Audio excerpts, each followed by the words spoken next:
2 Crônicas, capítulo 25. Quem trouxe o bilhetinho do sorteio aí? Também procurou para a Isabela ali, já deixa com ela. Daqui a pouco a gente vai estar sorteando aí esses R$100. E alguém vai ganhar. Amém. Glória a Deus. Alguém vai ganhar. Isso é fato. Louvar a Deus pela vida de todos vocês que entenderam. Eu estava na minha meta de R$100, graças a Deus hoje eu consegui colocar 160 ali. Fiquei muito feliz com Deus. E me surpreendi, a pastora Fabiana que esteve aqui na quarta-feira acompanhando o esposo. E ela falou assim: pastor, posso tentar vender uns 3? Eu dei um papatinho para ela. Meu irmão, você vender lá, tá tudo certo. E antes do culto eu tive ali para pegar. Encontrei eles no meio do caminho, vindo de baixo para trazer minha garota. E ela tinha vendido os 10. Eu agradeci a eles porque estavam me visitando, era muito aqui. E em 4 dias aí correu atrás e conseguiu vender esses bilhetes aí pra gente, ajudando a festividade. Amém? 2 Crônicas, capítulo 25, versículo 2. Diz assim. Vamos ler desde o versículo 1. E era Amazias da idade de 25 anos quando começou a reinar. E reinou 29 anos em Jerusalém, era o nome da sua mãe Joadã, de Jerusalém. E fez o que era reto aos olhos do Senhor, porém, não com inteireza de coração, ou não com o coração por inteiro naquilo que eu estava fazendo. Feche seus olhos, vamos falar com Deus. Pai, nós te agradecemos por esse momento que temos para estar aqui na tua casa. Nós te agradecemos, Pai, por esta oportunidade que temos de estar aqui, de te ouvir, de te louvar, Pai. Já temos te louvado, já temos te agradecido. E nós queremos agora também ouvir aquilo que o Senhor tem ainda mais a falar conosco, Pai. Sei que já falaste de muitas maneiras aqui nessa noite. Nós pedimos que fale uma vez mais agora através da Tua Palavra. E que enquanto nós te adoramos, enquanto nós te louvamos, enquanto nós te bendizemos com nossa atenção, com nossa glorificação, que o Senhor venha sobre nós com o Teu Espírito, Pai. Que o Teu Espírito ache morada em nosso meio, que o Teu Espírito tenha liberdade de agir no meio de nós. Que o Teu Espírito, Pai, tenha razões para estar aqui com base no coração desejoso da Tua igreja, Pai. Nós clamamos por isso em nome de Jesus. Amém e amém. Então, seus irmãos, que escutei. Aleluia. Louvar a Deus. A esposa até colocou no grupo lá hoje já. Ontem, Marcelo e Maria, daqui a pouco a gente vai estar orando por eles. Eles oficializar esse casamento. A gente estava orando para sempre por isso. Louvamos a Deus porque eles estão regularizando sua vida com Deus, sua vida civil. Eles são oficialmente casados. Em nome de Jesus. No finalzinho do trabalho a gente vai estar orando pela vida deles aqui também, para que Deus está abençoando essa família que eles estão formando. Contem com a bênção de Deus para tudo quanto eles propuserem em seus corações. Queridos, a mensagem que eu trago hoje para nós, ela não é daquelas que a gente dá muito glória, dá muito aleluia, chora. Mas eu lembro que há alguns dias eu trouxe uma palavra aqui, e enquanto comentávamos lá no grupo, acho que foi a Ana Solange, não sei, que escreveu no grupo, não lembro, colocou essa mensagem hoje, me deu medo. Isso essa frase? Foi o que alguém escreveu. Mas são mensagens que às vezes a gente não chora, não pula, não grita, mas que nos condicionam, nos conduz a uma reflexão sobre a nossa vida com Deus, sobre o quanto nós precisamos estar bem com Deus, para compreendermos o propósito dele para nós, para compreendermos o que ele tem reservado para as nossas vidas. Tem muitas coisas, queridos, que já estão liberadas para a igreja. Tem muitas coisas que já estão liberadas e direcionadas por Deus para a igreja, que a gente ainda não alcançou, porque falta em nós um posicionamento. Tem muitas coisas pelas quais a gente está clamando ao longo de anos, e talvez de décadas, que na verdade tudo isso já está liberado para nós, tudo isso já está profetizado, essa promessa já foi autorizada para nós. E a gente continua clamando, e continua pedindo, e continua suplicando, porque aquilo não chega. Porque apesar de estarmos clamando, apesar de estarmos pedindo, apesar de estarmos orando, falta em nós uma dedicação, um posicionamento para que se cumpra aquilo que for dito. Nós temos falado sobre isso aqui já há alguns dias. Que Jesus, ele, diante de todas as promessas que ele via para a vida dele, diante de todas as promessas que eram direcionadas a ele, ele costumava fazer coisas para se cumprir aquilo que fora dito. Jesus, ele costumava se posicionar de modo que a profecia tivesse condições de se cumprir. Porque às vezes a profecia ela já foi feita, a promessa já foi feita, o cumprimento da promessa já foi liberado, mas falta em nós um posicionamento para que aquilo se cumpra. E eu lembro-me de uma história, não sei se uma história ou uma história, mas muito contada antigamente, que falava-se de um menino, de um adolescente que ele jogava muita bola no campinho da rua, e era aquele menino que driblava todo mundo, e um dia alguém chamou ele na alambrado, na grade daquele campinho, e falou: olha, eu trabalho para um time tal, e eu sou olheiro, eu estou aqui, eu gostei de você, mas nós não temos uma categoria de base forte, então eu não posso te pegar agora. Mas quando você inteirar 18 anos, eu volto aqui para te buscar, eu te levo lá, e você vai jogar bola com a gente. O problema se deu porque aquele menino, daquele dia em diante, ele ficou tão empolgado com a ideia de que de agora em diante ele era um profissional, que ele parou de jogar bola com os colegas. Ele ficou tão empolgado com a ideia de que agora ele era um grande profissional, que ele parou de jogar com os meninos, ele já não queria ir para o campinho, ele já não queria mais ficar no meio dos outros, e ele foi perdendo a habilidade. De modo que quando ele inteira 18 anos, aquele olheiro volta e faz um teste com ele, só que ele agora estava duro, estava entrevado. E ele já não conseguia mais jogar. E por ele já não conseguir mais jogar tão bem quanto ele jogava 2, 3 anos antes, ele perde a oportunidade de se tornar um jogador profissional. Às vezes tudo que a gente precisa é se posicionar para receber algo que Deus já autorizou. Às vezes tudo que a gente precisa é se posicionar para receber algo que Deus já disse que ia dar para a gente. Que Deus já falou que era nosso, que Deus já disse que ia ser nosso por direito, e a gente vai perdendo as oportunidades. Eu olho para o texto que nós lemos e a gente vê no versículo 2 um homem chamado Amazias, rei de Judá, da herança de Davi. A Bíblia vai dizer que Amazias ele fazia tudo que era reto aos olhos do Senhor. Pelo menos no seu primeiro momento do seu reinado. Você pode deixar aqui para a gente, 2 Crônicas 25:2. Isso, obrigado. Ele fez o que era reto, pelo menos nos primeiros anos do seu reinado. Amazias fazia as coisas de coração para Deus, ou melhor, ele fazia o serviço bem feito para Deus. Mas ele não fazia de coração. Aí ela diz assim, ele fazia tudo certo, mas não fazia de coração. Amazias, ele oferecia o serviço dele para Deus. Se a gente ler o capítulo 25 de 2 Crônicas, ou o capítulo 14 de 2 Reis, que conta a história de Amazias, a gente vai ver Deus mandando profetas para falar com Amazias, e tudo que Deus mandava fazer, Amazias cumpria. Deus nunca teve dúvida de que ele podia contar com o serviço de Amazias. Deus nunca teve dúvidas de que ele podia contar com o serviço de Amazias. Deus nunca teve dúvidas de que ele podia contar com o trabalho de Amazias. Quando Deus queria que Amazias fizesse algo, só era mandar um profeta e falar que ele queria, porque ele sabia que com o serviço de Amazias ele podia contar.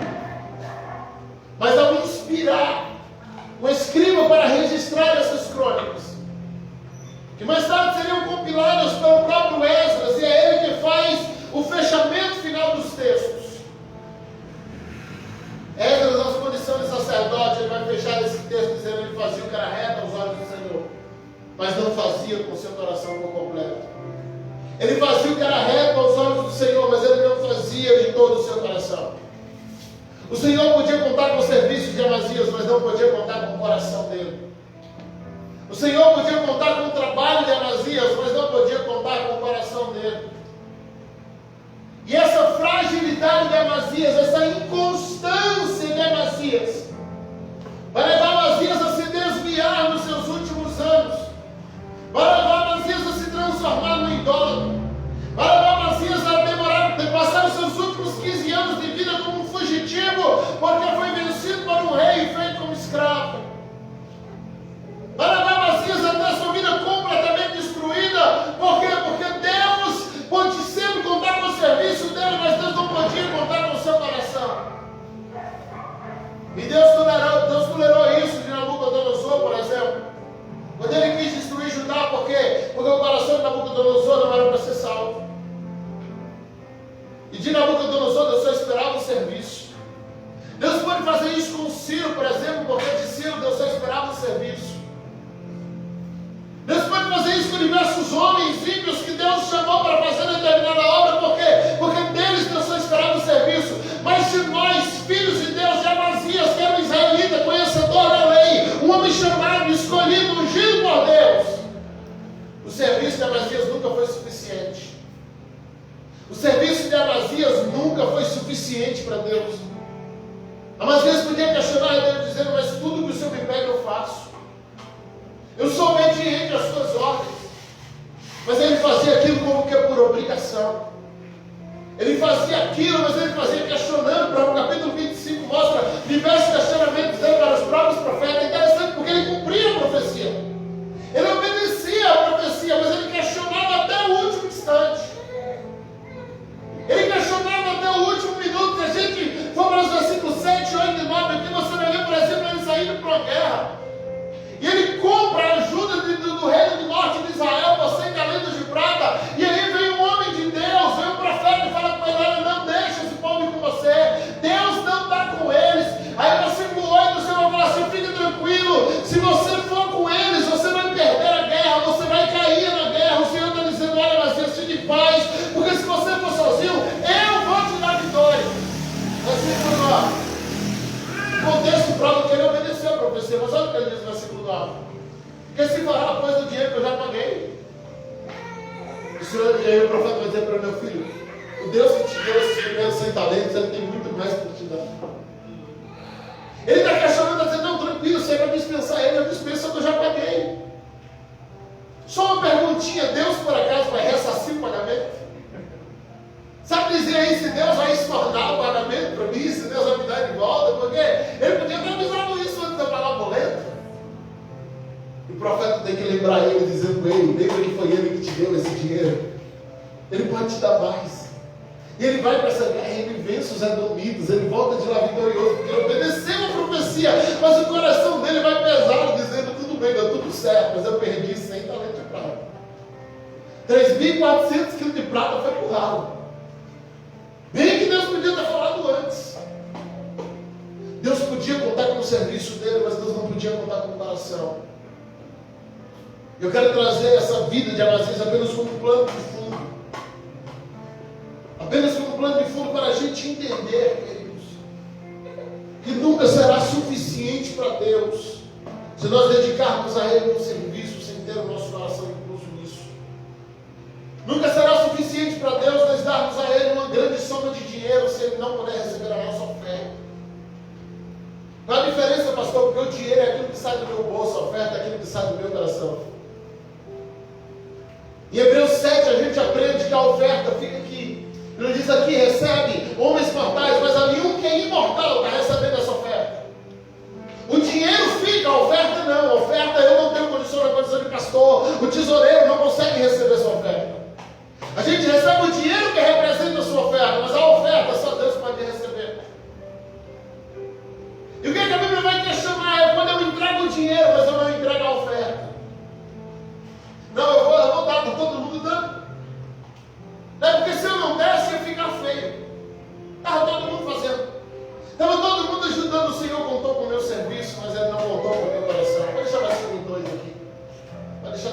começar junto. O Senhor contou com o meu serviço, mas Ele não pode contar com o meu coração. Muitas vezes o Senhor conta com o nosso louvor, mas Ele não pode contar com o nosso coração. A gente está aqui cantando, a gente está aqui adorando, até com as mãos para cima, mas o nosso coração ele está distante, o nosso coração ele está pesaroso, o nosso coração ele está em outro lugar. E o Senhor está contando com algum louvor que sai da nossa boca. Ele conta com a música, mas Ele não pode contar com o louvor. Existem algumas passagens na Bíblia em que Deus vai combater cultos, em que Deus vai combater a adoração da igreja, em que Deus vai combater a adoração do templo em Israel. E é interessante porque aquele povo estava lá adorando, aquele povo estava lá louvando. Se a gente for para Isaías capítulo 29, versículo 13, de para quem nos acompanhar aí, Isaías 29, 13, diz assim: porque o Senhor disse, pois que este povo se aproxima de mim com a sua boca, e com os seus lábios ele me honra. Esse povo com a boca, irmão, eles falavam coisas gloriosas de Deus, mas o seu coração se afasta para longe de mim. O seu temor para comigo consiste só em mandamentos de homens em que foi instruído. Você está dizendo, a boca desse povo fala coisas grandiosas, eles me honram. Esse povo chegava no templo e cantava, se a imagem já fosse vindo naquela época, né? Grande é o Senhor e muito digno de louvor. Chegava lá e cantava do Coelho, é o único que é digno de receber. Mas o coração estava dizendo, não, mas eu também quero uma plantinha. Não, mas eu também quero um pouquinho de honra, porque eu também trabalhei com isso aqui. Não, ele é o único. Aí a gente canta assim, não, pode levar tudo que eu tenho. A primeira coisa que o Senhor tira, a gente faz um esparramo contra ele. A gente diz, eu não preciso ser reconhecido por ninguém, mas quando ninguém reconhece o nosso trabalho, a gente se revolta. Porque aquilo que sai da nossa boca não reflete o nosso coração. Aquilo que sai dos nossos lábios nem sempre reflete o nosso coração. Aquilo muitas vezes que a gente ora não reflete o nosso coração. E esse é o pior tipo. Porque enquanto eu estou falando a outros sobre minha vida, uma vida hipócrita, é uma coisa, mas quando eu dobro o joelho, quando eu começo a cantar, eu estou falando diretamente a Ele. Eu estou falando diretamente a Ele, e às vezes aquilo que a gente está cantando não reflete a nossa vida. Às vezes aquilo que a gente está pregando não reflete a nossa vida. Às vezes aquilo que a gente está falando não reflete a nossa vida. Às vezes para aquilo que a gente está dizendo amém, não reflete a nossa vida. Vamos ver alguns textos mais pesados? Amós capítulo 5, versículos 21, 22 e 23. Amós 5, 21, 22 e 23. Aleluia. Odeio, desprezo as nossas festas. O povo está organizando uma grande festa para Deus. A gente está na beira de uma festa agora, tem que se preocupar. Olha o recado que Amós vai entregar na véspera de uma festa. Eu odeio, eu desprezo vossas festas. As vossas assembleias solenes não me exalarão bom cheiro. O Senhor está dizendo, nem faça. E ainda que me ofereçais holocaustos, a festa do alimento, não me agradarei delas. Nem atentarei para as ofertas pacíficas dos vossos animais gordos. Versículo 23. Afasta de mim o estrépito dos teus cânticos. Está dizendo, afasta esses cânticos aí, que eu preciso ter estrépito aqui. Porque não ouvirei as melodias das tuas violas. O que o Senhor está dizendo na véspera de uma festa é cancela tudo. Cancela tudo. Cancela tudo por quê? Porque eu não vou me agradar de nada. Observe que todos os verbos aqui estão no futuro. O Senhor já está dizendo antecipado, dizendo, eu não vou me agradar de nada que vocês têm para oferecer. Eu não vou me agradar de nada, nenhuma música, nenhum instrumento, nada do que vocês têm a oferecer. Cancela tudo. E por quê? Porque Deus começa a olhar para o coração daquelas pessoas. Ele começa a ver no coração do primeiro um sentimento de exibicionismo. Olha, eu vou chegar lá, vou arrasar, vou fazer tudo bonito. E as pessoas vão me admirar porque eu canto bem, porque eu toco bem, porque eu faço isso, aquilo, outro bem.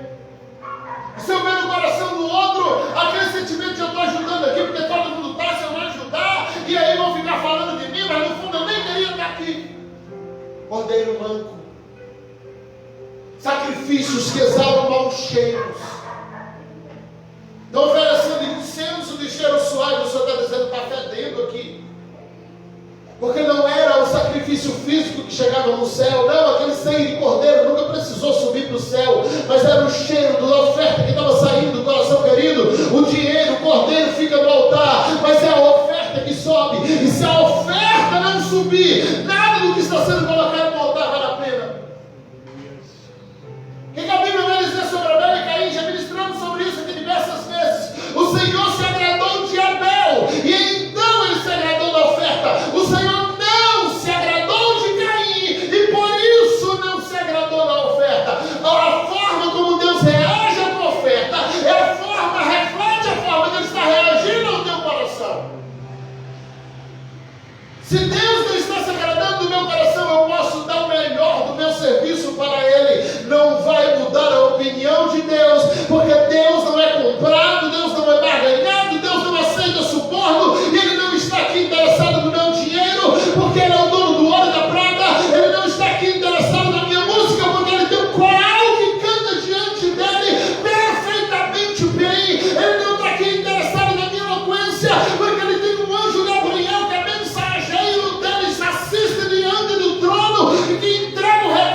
Porque nesse mesmo coração pode proceder saídas de vida e pode proceder saídas de morte. A mesma Bíblia vai dizer que do coração procede as saídas da vida, e do mesmo coração procede os adultérios, os homicídios, a inveja, a porfia. Sim, é do mesmo coração. Então o que muda? Para quem eu estou entregando o meu coração?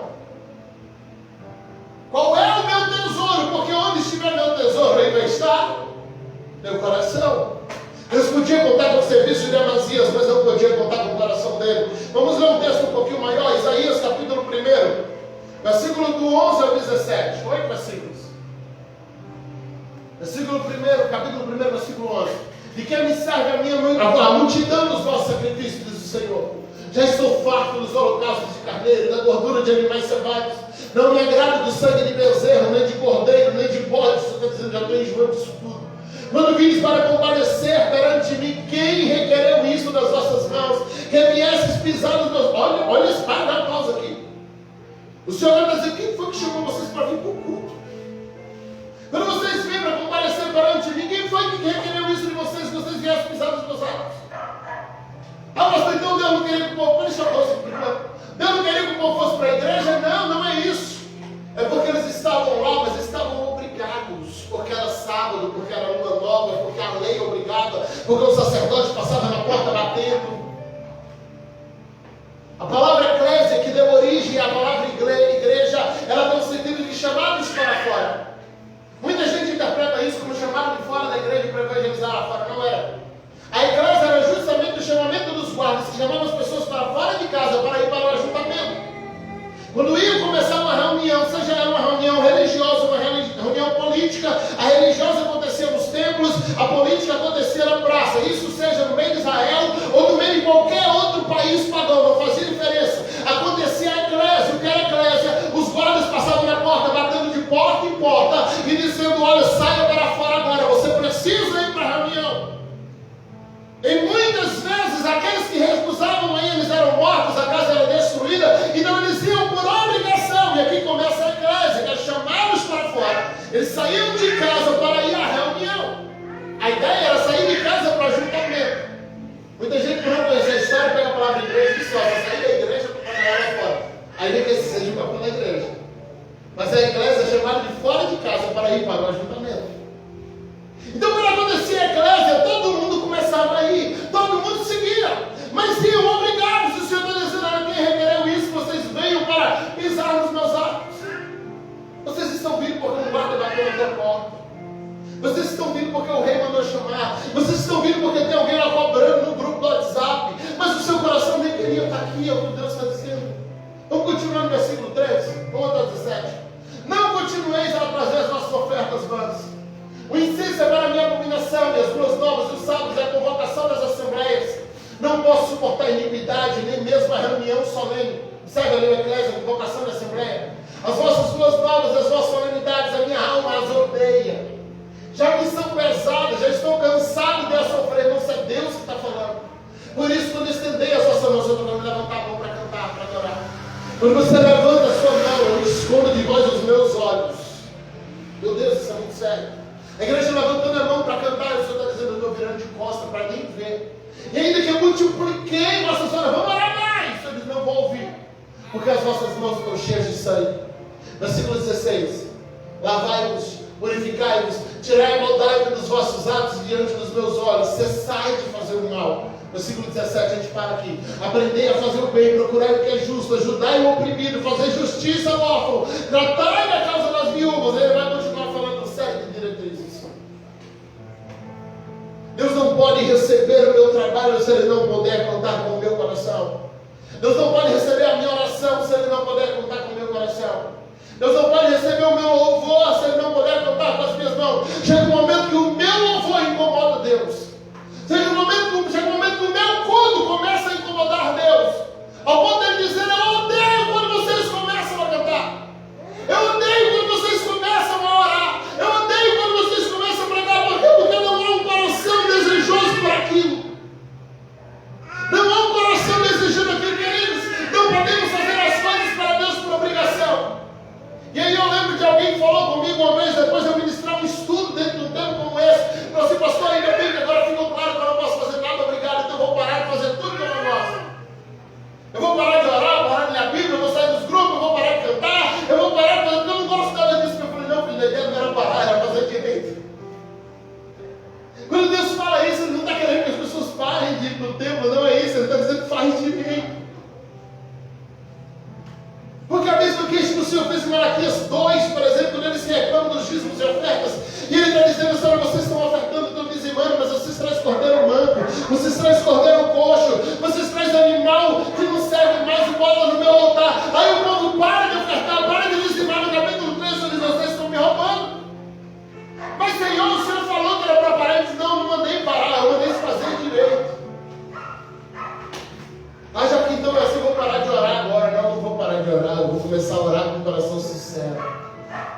E como é que eu oro com o coração sincero? É como aquele pai do menino endemoniado que no momento em que faltou fé, ele começa a dizer: Senhor, meu coração é incrédulo, ajuda-me na minha incredulidade. Como é que eu oro com o coração sincero? Quando eu dobro o joelho e falo: Senhor, meu coração nem queria estar aqui, mas o meu espírito, Pai, deseja estar e eu quero forças para orar agora.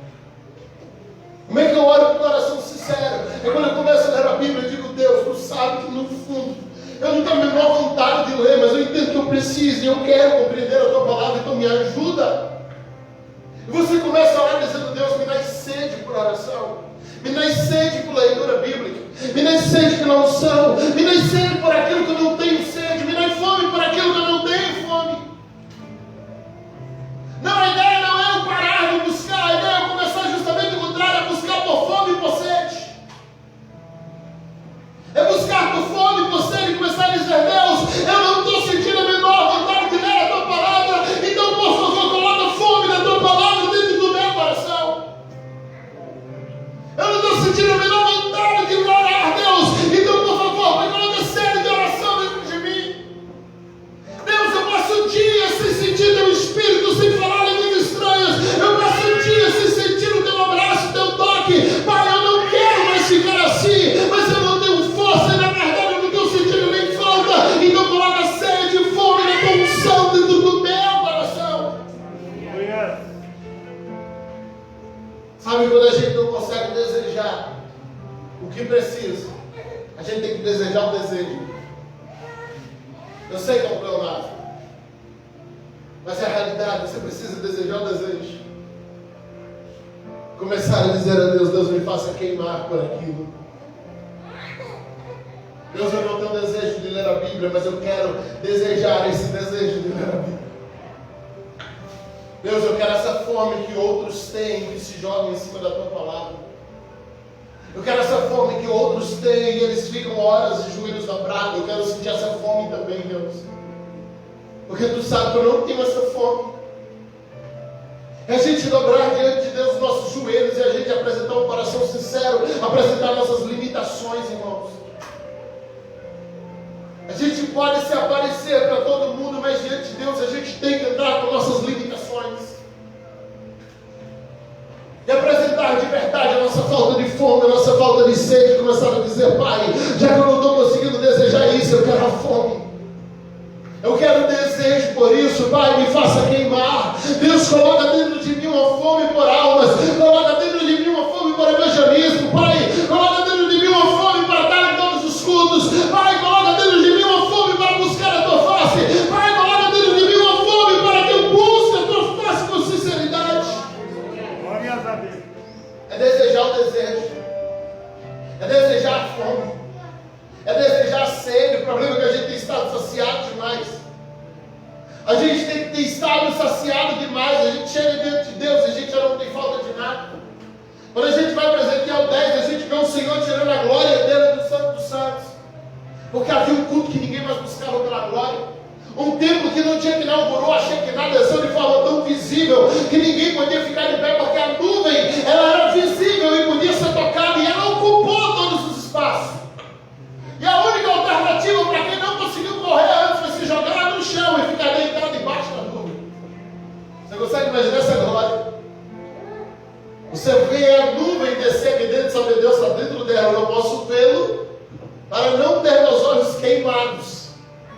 Mas ele está aqui dentro dessa nuvem, atrás dessa cortina.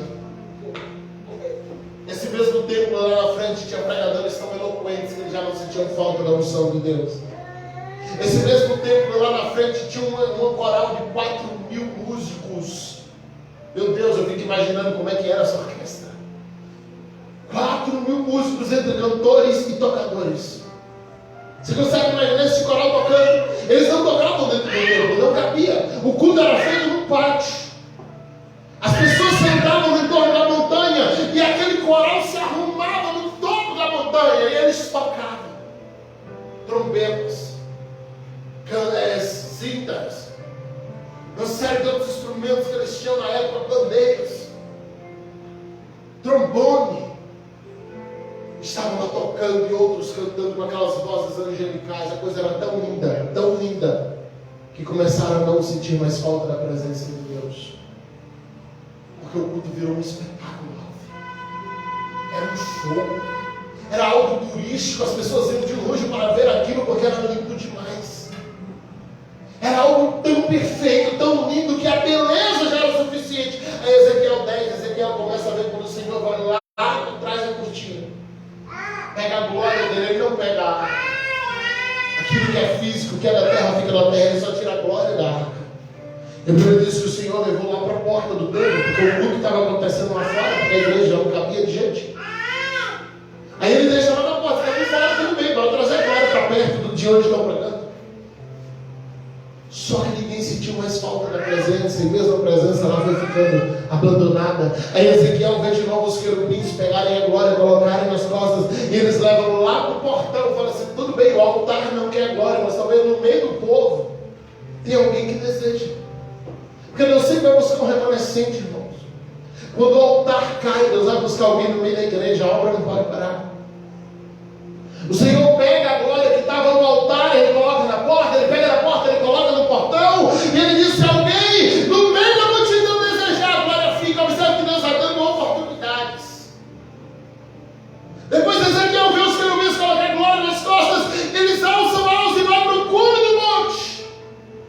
E fica lá na saída da cidade, dizendo assim: lá no templo ninguém me quer, mas vai para a cidade, tem alguém desejando. Se um desejar, eu saio do templo e vou para a casa dele. Ezequiel 11. Ezequiel diz: eu vi quando os querubins alçaram suas asas e levaram a glória de volta para o céu. Porque não houve quem desejasse a presença. Por quê? Porque o culto era perfeito demais. Tem hora que a coisa está tão organizada, que se a presença descer atrapalha. Na nossa visão. Não, mas é porque se Deus se manifestar aqui de um jeito muito diferente, a gente vai perder o cronograma. Então é melhor que fique tudo controladinho.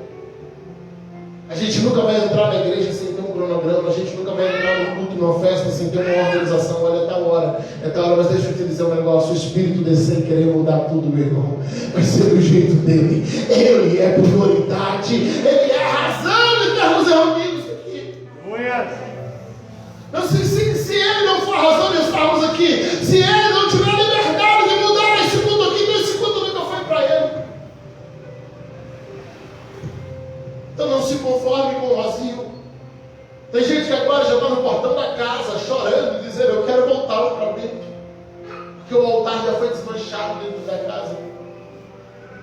Tem lugares que a glória já está lá no monte da cidade, dizendo: deixa eu ficar daqui, quem sabe eu ouço um grito de alguém chorando, dizendo: eu quero a glória de novo. Lamentações, capítulo 5, versículo 32. Aleluia. Falei que hoje eu só queria te fazer refletir. Eu só quero te fazer pensar. O resultado da reflexão de hoje é a gente queimando no próximo culto. Já? Não, foi 32. Não é 32, você vai para 22. Versículo 21, desculpa. Lamentações 5, 21. Converte-nos a ti, Senhor, e seremos convertidos. Renova os nossos dias. Uma outra tradução fala assim: como era outrora. Jeremias está escrevendo as lamentações porque Israel está caída. E porque Israel está caída, resultado do que Ezequiel tinha visto em Ezequiel 10, 11. Tudo que aconteceu com Israel foi resultado daquela visão. Quando a glória sai, Satanás entra e derruba o destrói tudo. Israel esteve de pé enquanto a glória esteve no templo. Aí Jeremias agora vai sentar e dizer: converte-nos a ti, Senhor, e seremos convertidos. O que Jeremias está dizendo? Senhor, aquilo que não estamos conseguindo fazer sozinho, faz por nós. Converte-nos a ti. O certo era a gente se converter. Qual é o correto? É eu me converter, não é Deus me converter. Deus me apresenta a palavra, sou eu que aceito. Mas Jeremias diz: Senhor, nós não estamos conseguindo mais isso. Então, por favor, eu sei que é nossa obrigação, mas faz na gente o que a gente não está conseguindo fazer. Aleluia. Amém. Eu sei que a obrigação de se converter é minha, Deus, mas eu não estou tendo força, irmão. Isso aqui é desejar o desejo. Eu sei que isso aqui é obrigação minha, mas já que eu não tenho força, por favor, Deus, me pega e me converte.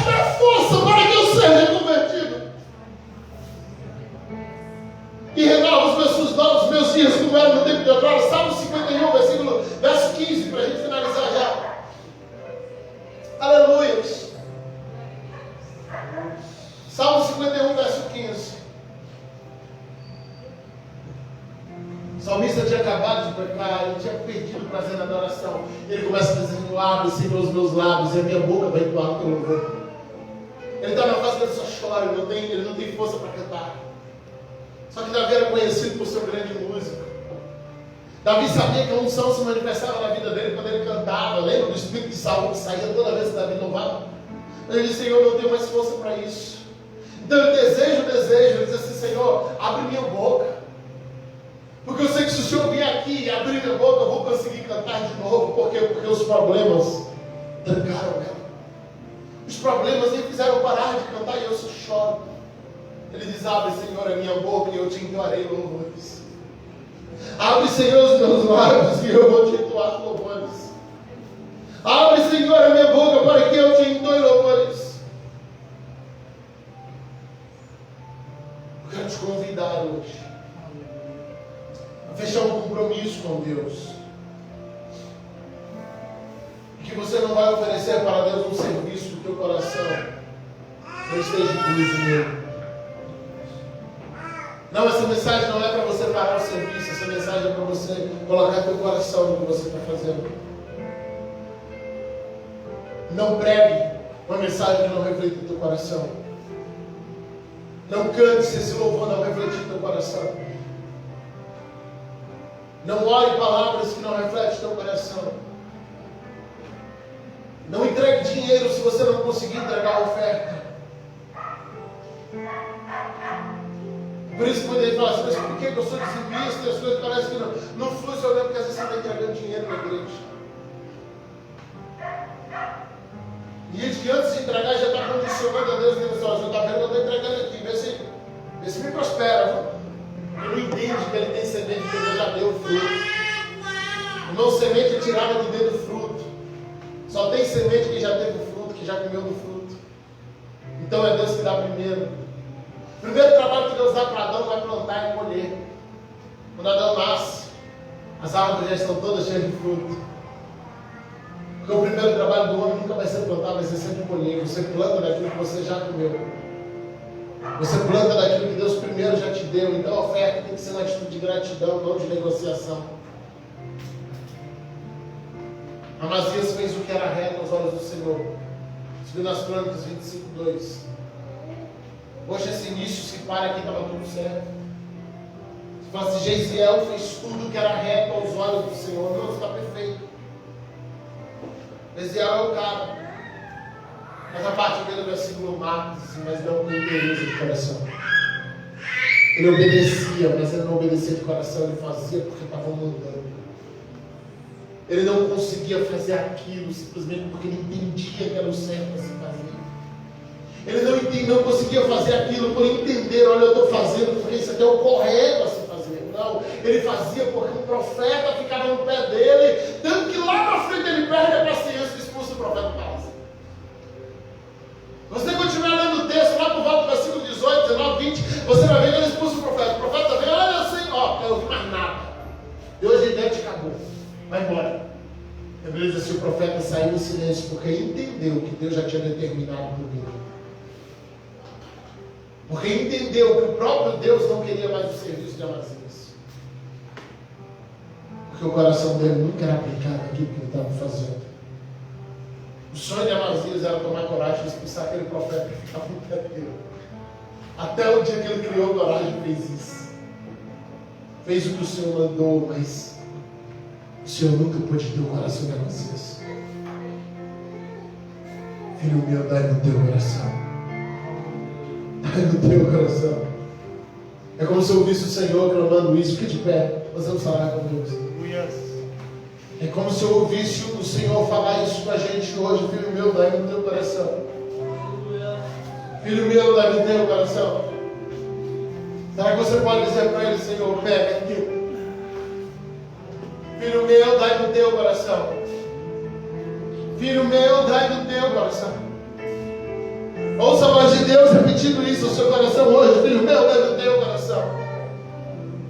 Não, não é o teu serviço apenas. Não, não é o que você pode fazer, a tua capacidade apenas. Não, é o teu coração. É o teu coração, é o teu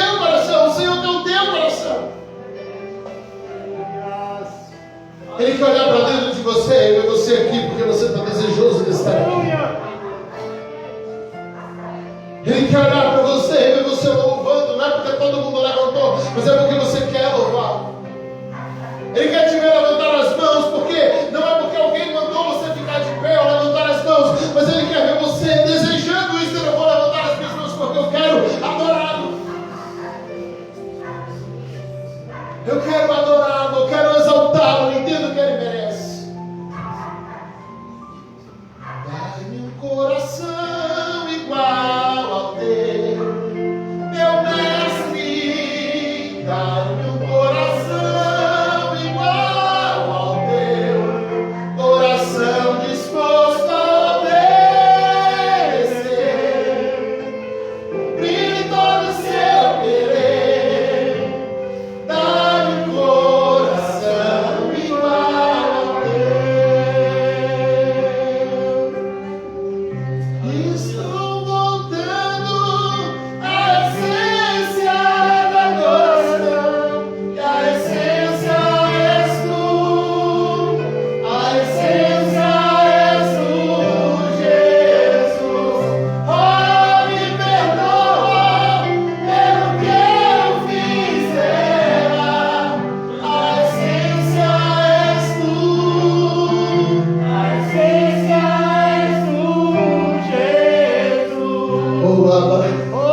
raso, Pai. Já não queremos mais estar no raso, Pai, mas queremos águas profundas, profundas em Ti, Deus.